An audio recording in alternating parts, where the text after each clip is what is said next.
Captain Marquet, welcome to the show. Hey, Chris, thanks for having me on your show.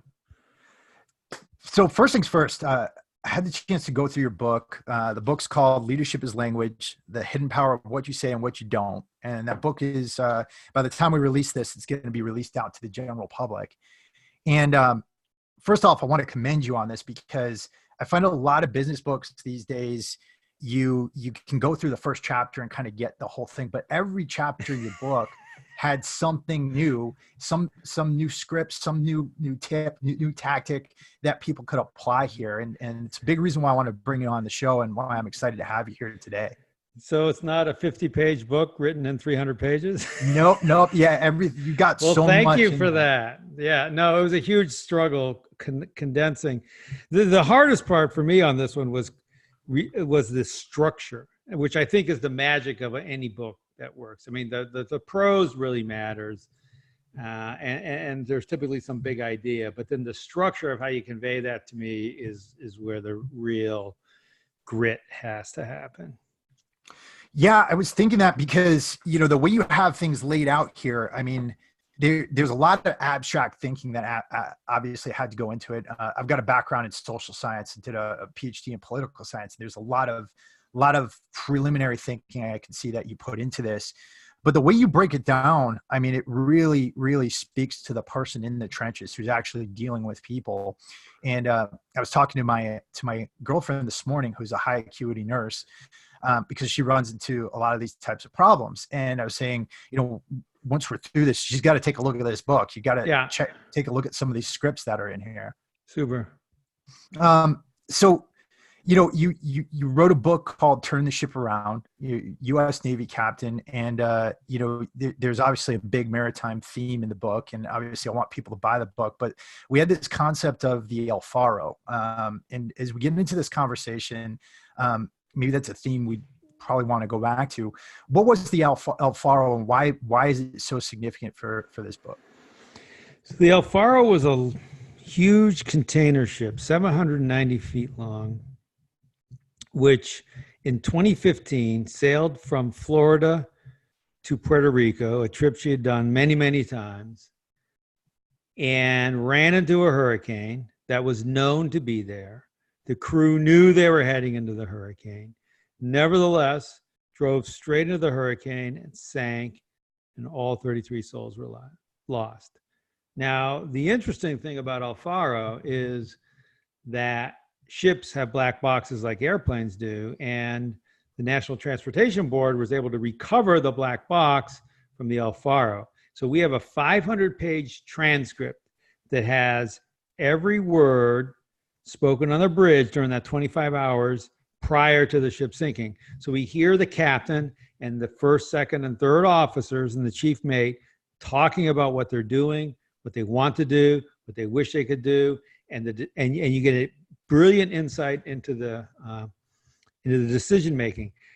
My frustration with leadership books has always been like yours. They're either so abstract you can't do anything with it, or they're based on this idealized world where, of course, everyone speaks up. Of course, everyone who sees a problem raises their hand. And oh, by the way, because I just said, hey, if you see a problem, raise your hand. Oh, that solved it. That made it happen. Yeah. And of course, that's not how it works. And this is a real team, a professional team. It's a mistake to say these people were somehow bad mariners. They weren't. Right. The problem as I read that is that good people using the wrong playbook, using the wrong set of language patterns. And if you could just reimagine, and I do in the last chapter, if I reimagine the language patterns, they could have made better decisions and they would all be alive. So the thing is, our language, particularly in these types of settings, right, where we're basing ourselves in this industrial era type language, that can constrict us as far as the options we see in front of us and the actions we eventually take, right? Yes. So we all speak industrial age language. The language that sounds natural to you is industrial revolution language. You can't help it. So when we say, oh, we want to be a can-do organization, industrial age, what would be the alternative? A can think organization? I mean, it just sounds weird, right? Mhm. Right. We're going to operate with clockwork. We have all hands meetings. We discuss something and then we vote on it. Simply the structure of doing the thing in that order, discussing, then vote, results in a reduction of variability, a collapsing of people's views towards the middle or towards the boss or towards the first and loudest person who spoke, and it reduces the outliers. Now think about it. All innovation happens out here in the outlying positions. The first time someone said, "Whoa, we could do all this stuff in the cloud," it sounded weird. The first time someone said the water in Flint, Michigan is poison, it sounded weird. All innovation, creativity, and the progress that we make as a species comes out here. So when we run meetings, yeah, if you're right, great. And you're going to get everyone to do it. And then the one time you're wrong, everyone's going to get on board, and you're going to be Kodak making print film. You're going to be Blockbuster renting DVDs. You're going to be GE going bankrupt, whatever it happens to be, because you missed the big picture, because everyone was just doing what they were told as opposed to engaging in their thinking. And so over and over again, there's opportunities to change our language. The industrial age language, some things are harmless. Like if I put CC on an email, what difference does it make? But some things, like the way we run meetings, the way we ask binary questions. Is it safe? Are you sure? This forces a person to almost take responsibility for the future, which is impossible. So we don't learn anything. Is it safe? Is it going to work? Yeah. Okay, great. Well, then that makes it that settles that. Meantime, you're dealing with highly complex things. It's the stupidest thing, but this is the way we talk. We got to change that. We got to update our playbook.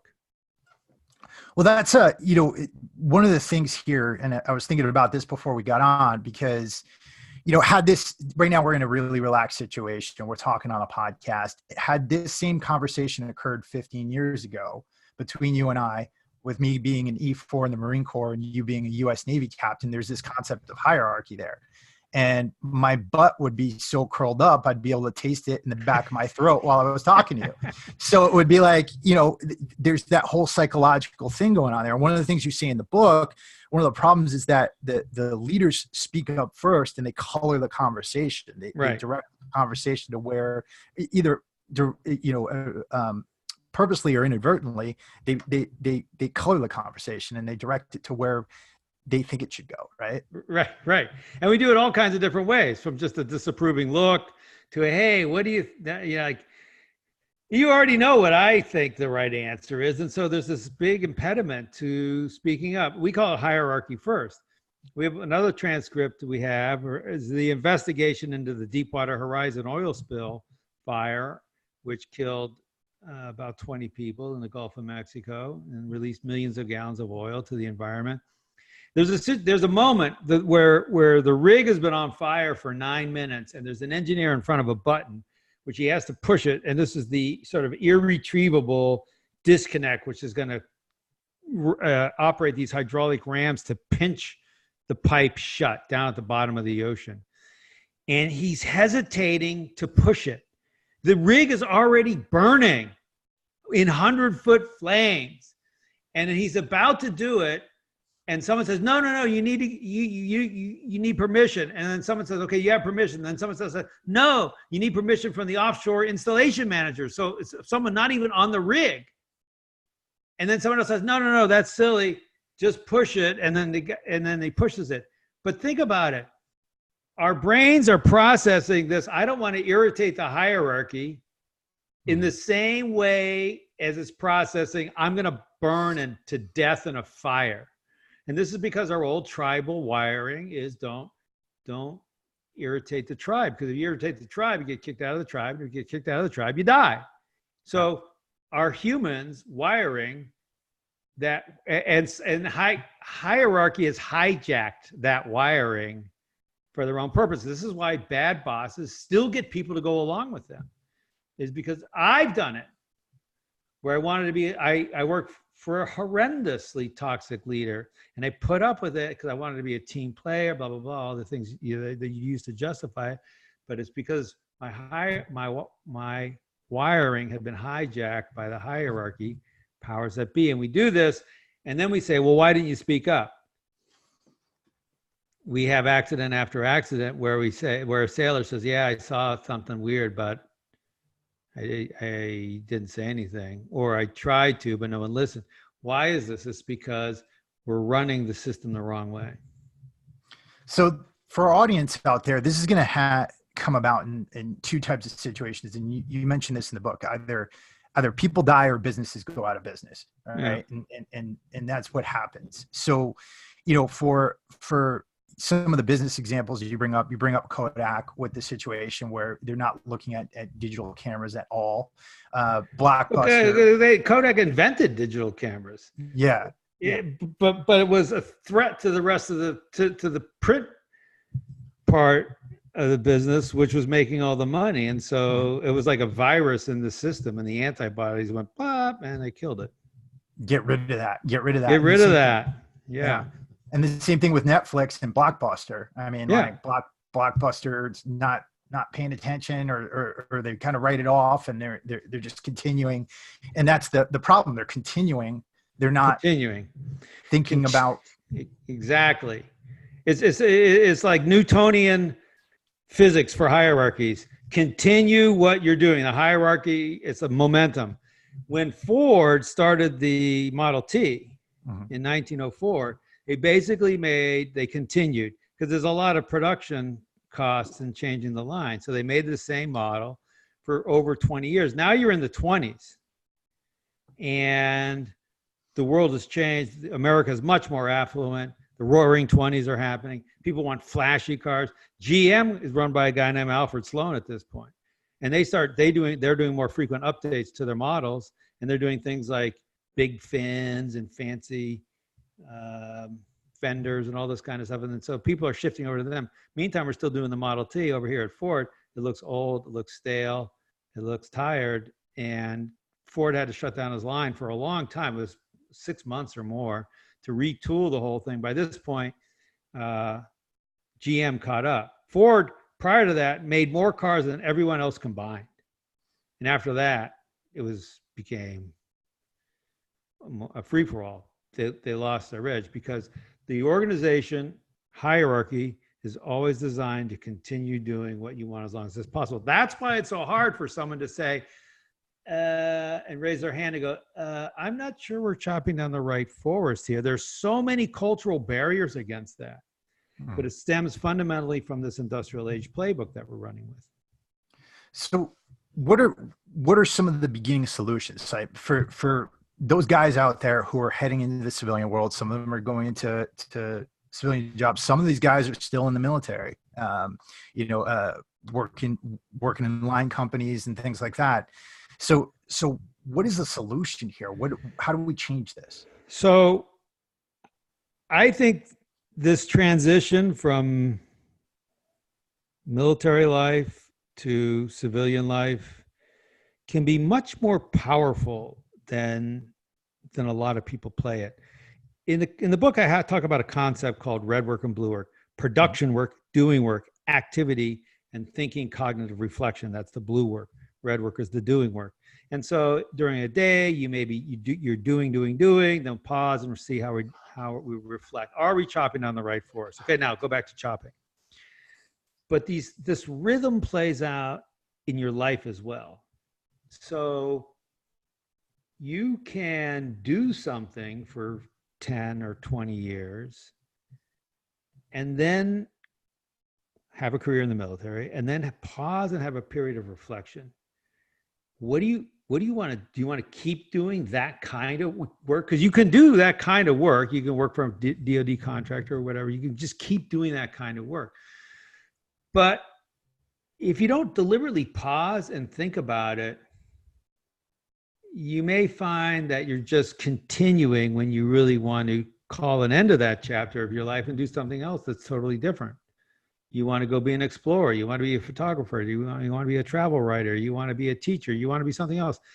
And I think if you have any kind of military pension, you have the opportunity to pause and really think about it. It changed my life. the fact that I had my pension, because I would have never been able to write a book, because I didn't make any money for 2 years. Right. I wouldn't have done it. If I had a pension and I had a wife who's got Scotch, Irish, frugal genes. And I was like, hey, for the next, and she wanted me to write the book. I said, well, here's the deal. I'm not gonna make any money for 2 years. So can we live like that? Eh, we moved to Florida. It's cheap. You can live nice in Florida. Yeah. Now, we're living in a 3-bedroom, 2-bath house that costs 150 grand. And I got other retired captains. Oh, well, that doesn't look good. I got to go live in a $1 million house in McLean, Virginia. That's on you, brother. But now my life to me is very fulfilling, and it's gone in a direction that would never have gone if I'd said, oh, I got to go work for Lockheed Martin. Well, yeah, because I mean, you're going around, you're speaking to Google, you develop this public persona. I go all over the world. Exactly. And here's the thing. I mean, for those guys at home, because that choice, I mean, maybe you don't have a pension, but a lot of these guys have the GI Bill, and so there's this kind of red work notion that says, okay, I've got to either get out of the military and immediately go into the job, or I need to get out of the military and I need to go to college and do this because that's what everybody's telling me to do. But you can also have that option of saying, okay, I'm going to take a step back. I'm going to think about what I really want to do and where I want to go and how I want to live this life. Right. And I think the GI Bill is a tremendous benefit. And I'm coming to grips because it expires after 15 years, and I'm like at the 10-year point, and I haven't used mine yet. And I'm really thinking that it would be a great opportunity for me to go back to school. And I also discovered recently you could take all online courses and you still get a housing allowance, which is half the national average housing allowance. So it's a little less than $1,000 a month, even with all online courses. So you basically have no excuse not to do it. You could still get a job. You can still work. Might be hard to do 50 or 60 hours a week, but you can still work and take online courses with a GI Bill. You get booked stipend, you get tuition covered, and you get this $1,000 a month. And oh, by the way, there's hundreds of international organizations that you can go to. You can go to London, you can go to Berlin, you can go to Barcelona, you can go to Singapore. It's amazing. It's a tremendous benefit. And here's what's going to happen. At one point in your life, you're taking care of your kids. And then finally they kind of get old enough and they leave. And then at some point, you're going to take care of your parents. You got a window. Unfortunately for me, they kind of overlapped because my kids took a little long to launch, and my wife's parents are a little bit older, so they kind of overlapped. But if you have a gap in there where you're not taking care of your kids or your parents, then move to learn a new language, take classes in Berlin. And you get paid to do it. Yeah. Well, none of that, because there's another window there in your 20s where it's before maybe you just got out of the military, before you make any decisions. Maybe you're not married yet. Maybe you don't have kids. Yeah. You don't have many bills. You can live off ramen noodles and sleep on a couch for a little while and go do something crazy, right? Right. That's another time. Yeah. Then there's sort of, I do see people who are bold and take risks. They have kids. To me, that's a little scary. I'm not sure I'm that risk embracing because I always wanted to make sure my kids were going to college. But now they're all graduated, so I don't really care. Like nothing bad's going to happen to me because at the end of the day, if it all falls apart, I still have my pension and my health care from the VA. So, but I think it's what's happening in our head.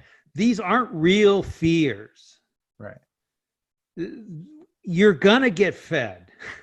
Yeah.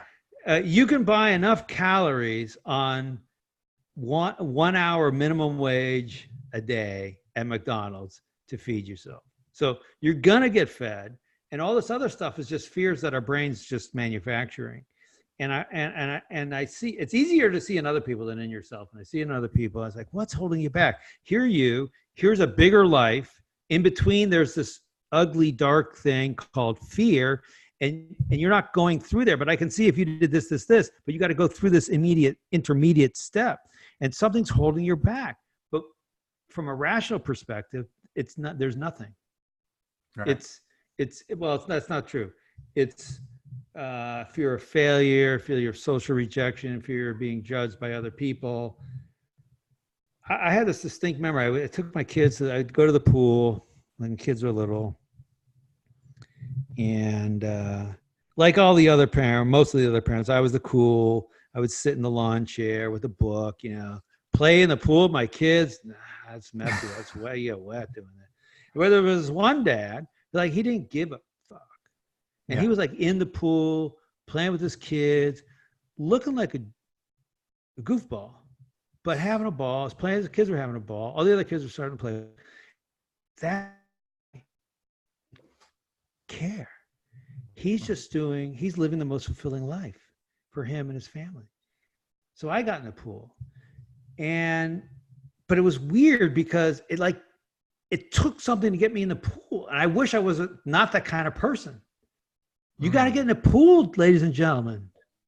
Yeah. You don't live a life sitting on the side of the pool. No, you're right. Yeah, I mean, I see that in myself too, because I'd be the guy with the book there, just sitting there, not getting in the pool, and then I'd be like, and you're a big outdoor fitness guy. Yeah, exactly. And that's the thing though, because I mean, there's so many things you sit there in life, and you can just sit there and observe life, or you take part in it, and that's such a big factor, and so much of what you talk about in this book is just about being present, having the presence of mind here. You know what I mean? And that's you. That reminds me of something else. I wish I did when I was younger. And this is the most important. I'll say this like 7 times. This is the most important piece. If I have anything that's worthwhile, this is it. If you're moving, and it doesn't matter what job you're in. I don't care. Stay in the job you're in. Leave the military, get a new job. Number 1. You got to invite feedback. You got to go to somebody and say, hey, how did I show up in that meeting? Was I too aggressive? Was I not forceful enough? Did you feel like you were listened to? How well did you feel you were listened to? What could I have done better? Don't pepper them with all those questions at once, but just start with one little small thing. And especially when you're going to go into a culture which is slightly different. Now, one cool thing about the military was the hierarchy is spelled out. It's visible because I could look and say, oh, you're a 2-star admiral. Oh, you're a captain. Oh, you're whatever. And I could figure out in the civilian world, it's a little murkier. And the civilians kind of learn to pick up on the clues. Sometimes military guys don't pick up on the clues so well. So, but the whole point is, whether it's this or anything, what you're wearing, how you're speaking, which groups you're showing up to, ask for feedback. Find someone who cares about you, who loves you, and say, hey, can you help me with this? Call me out if I'm whatever. And that will help you in the long run more than, it doesn't matter where you start. As long as you're getting feedback, you'll get better, and then that'll happen. Let me ask you this, because I think this also translates a lot, because I get a lot of messages from veterans who've gone out into the working world, and they say, okay, civilians don't understand me, or civilians think I'm too direct and too businesslike all the time, and things like that. And I get a lot of feedback like that from veterans. What do you think are some of the mistakes they're making as they enter their civilian jobs for the first time? Look, no one understands you. There's no constitutional right to being understood. Get used to it. I think you want to be in a workplace where people care about you, but what you're saying is 2 different things. So number 1, where I'm too businesslike, I just want to do the business, but people won't take the time to understand me. Okay, well, that's 2 sides of a different problem. Take the time to understand them, right? And then they'll take the time to understand you. In the book, I talk about this a little bit. The play is called Connect. The old play was conform. In the military, we conform to our role. And I truly believe that what we need now is the connect play. We need to connect as human beings, because in the workplace, and this is not a military civilian thing, this is just in the workplace to get the most out of people. When people have to make decisions, which is why you're hiring people to think and make decisions, emotions have to come into play. All decisions pass through emotional wiring before they come out. Think about, hey, what house are we going to buy? And you'll watch people make these decisions. They don't say, well, you know, put square footage and distance from the beach and a formula, and it says this one. It says, people say, oh, I can see myself living there. I can see our family. It just feels right to me. It's always an emotional thing. So in order to have healthy decisions, you got to have healthy emotions. In order to have healthy emotions, you got to have human connection. So we want to connect as humans. Is it going to be frustrating? It was really frustrating for me. I was one of those guys, exactly. Like, okay, don't tell me how your weekend was. Just tell me, you know, why the report's late. And so now I'm trying to, I do take a minute to see how people are, because I would care. It wasn't like I didn't care. I cared about them, but it just wasn't expressed because I felt the pressure of the clock to get to the work.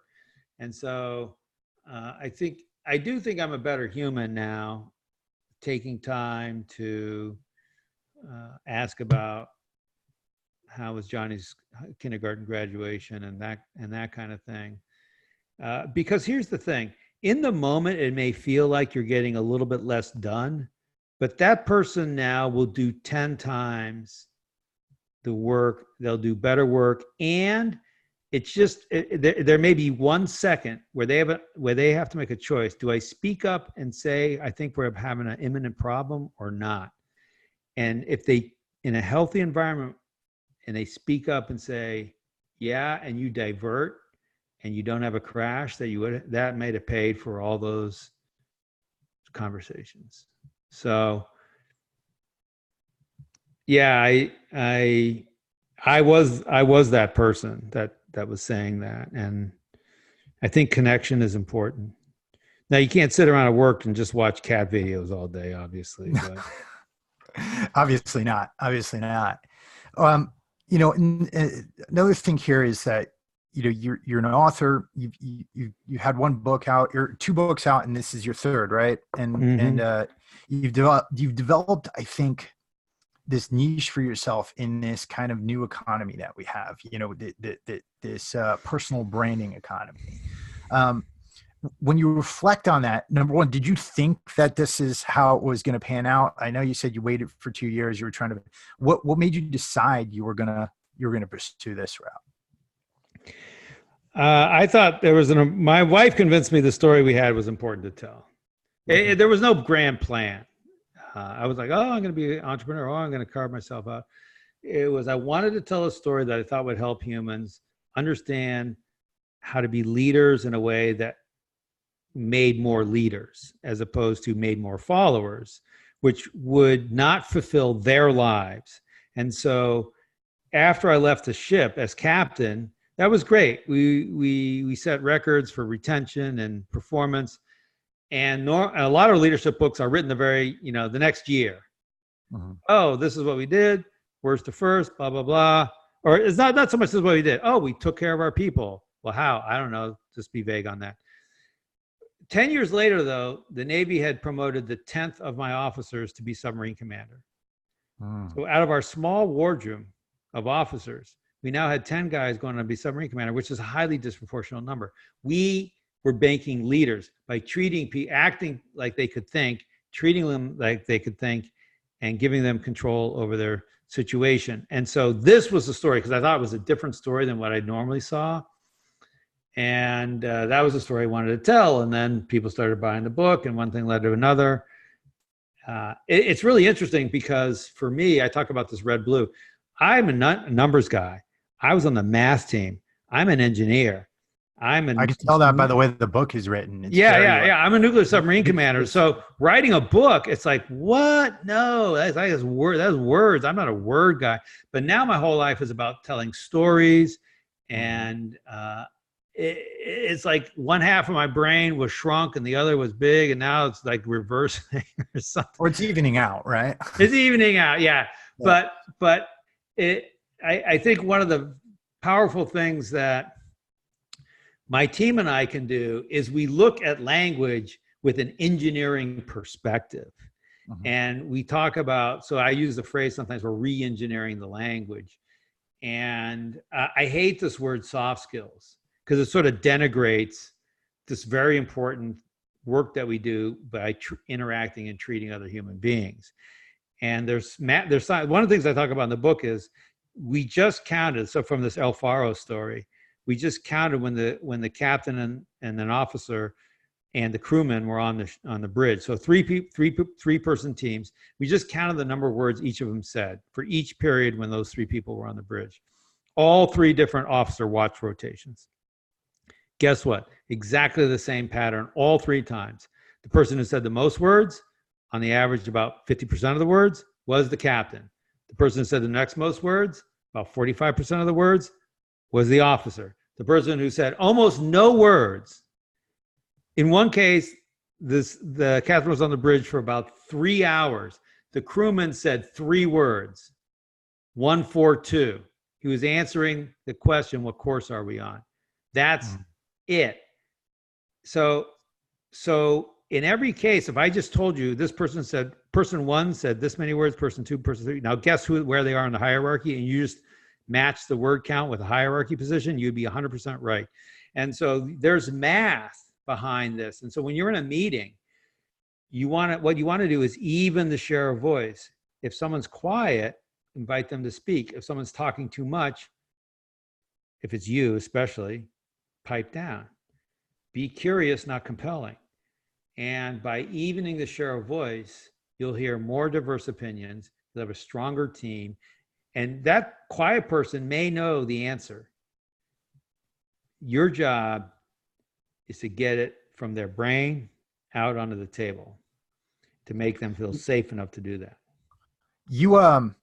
Another thing about your career is that you took over what was one of the worst performing submarines in the Navy and turned it around into the best. And you mentioned that. And one of the things you said in the book was that at the beginning, your officers were showing up. They didn't have name tags on. The uniforms looked like awful and everything like that. And the Marine in me was going crazy. Yeah, I knew that.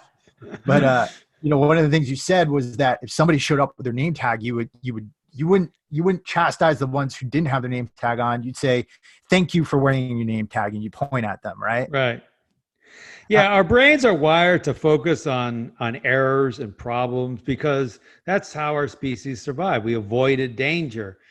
But from an organizational perspective, you want to strive. It's better to achieve excellence than avoid errors. And you can look for evidence of, is this avoiding errors or is this achieving excellence? If you're keeping track of the number of days since the last work accident, that's an avoiding error construct because we're avoiding an accident, which puts people psychologically into a certain, as opposed to achieving something. So yeah, so it's funny when I got to the ship.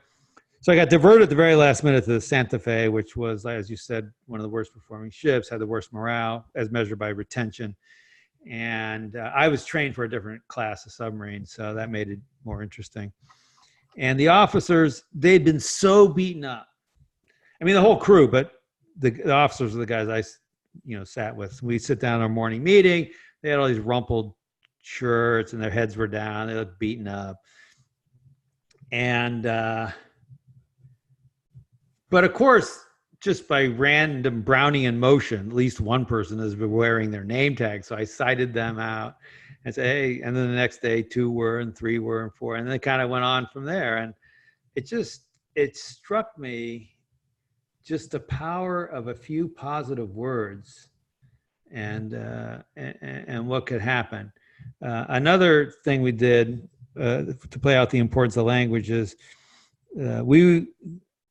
the very first time we were getting underway, so I took over the ship. 2 weeks later, we're going to go underway. We're going to have an inspection. So this is like 8 inspectors everywhere, shooting torpedoes, all the hard stuff. And we were just so terrible. And people said, well, we want people to be proud of the ship, but you can't order people to be proud of the ship. So we boiled that down to say, well, what would that sound like? Well, when one of the visitors came into a room, one of the inspectors, we would greet them. We would say, hey, Inspector Jones, welcome to the Santa Fe. My name is Petty Officer Smith. I said, aha, we use 3 names there, Jones, Santa Fe, Smith. So I called it the 3-name rule. And I said, I told the team, hey guys, here's what I want you to do. When you see one of the inspectors, you're going to greet them using these 3 names. Now, something as simple as telling your people how to greet someone, some people shy back and like, well, that seems a little bit pedantic, but people aren't actually trained how to engage in those situations. And so you get all kinds of random behavior. The result was,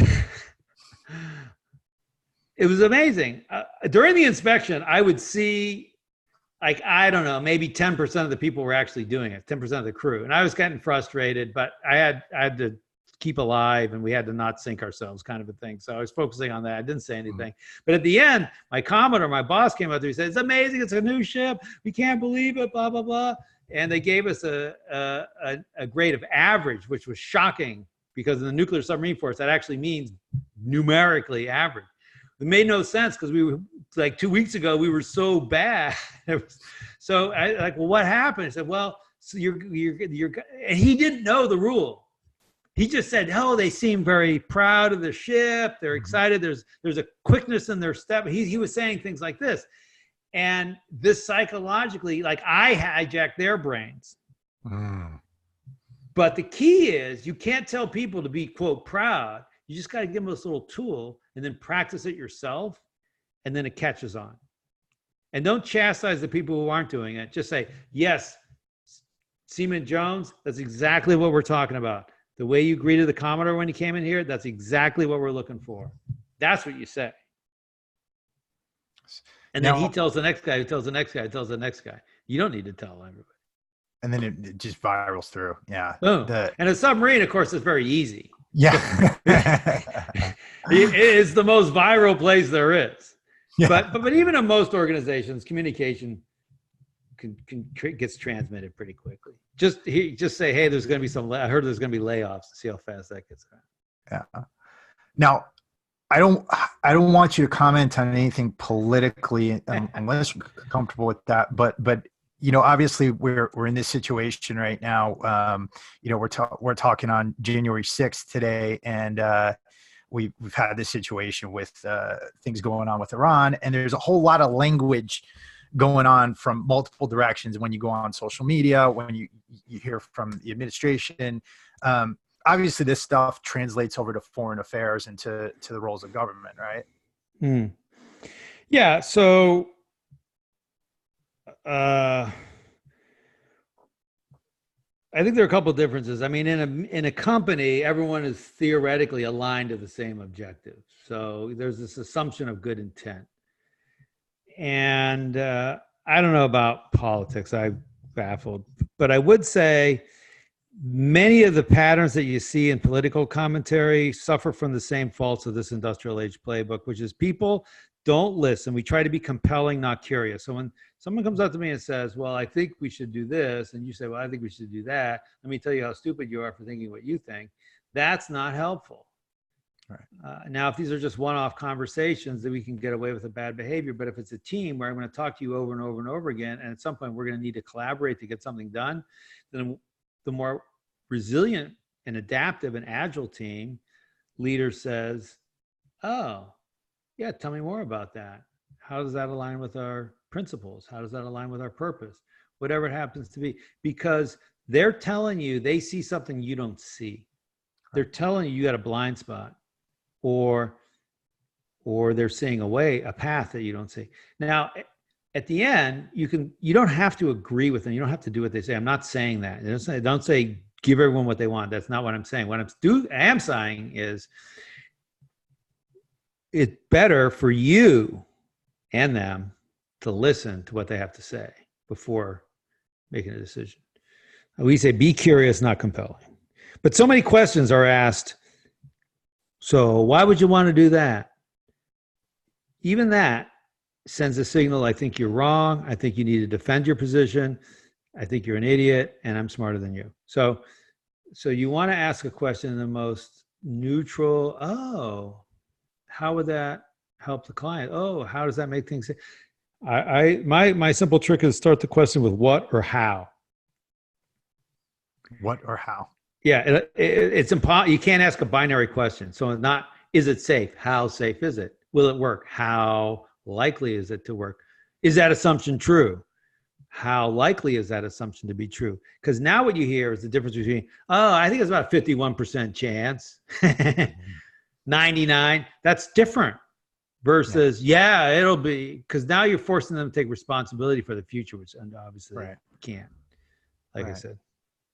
Awesome. Well, one, I want to say, like I said, this book, every chapter in it, there's something new. There's so many new things in here that, you know, the scripts, the plays, I found it really compelling, and I love the way you laid it out. I could see the engineer in you, because this is actually, it's not abstract at all. You break it down for the people in the trenches, and that's awesome.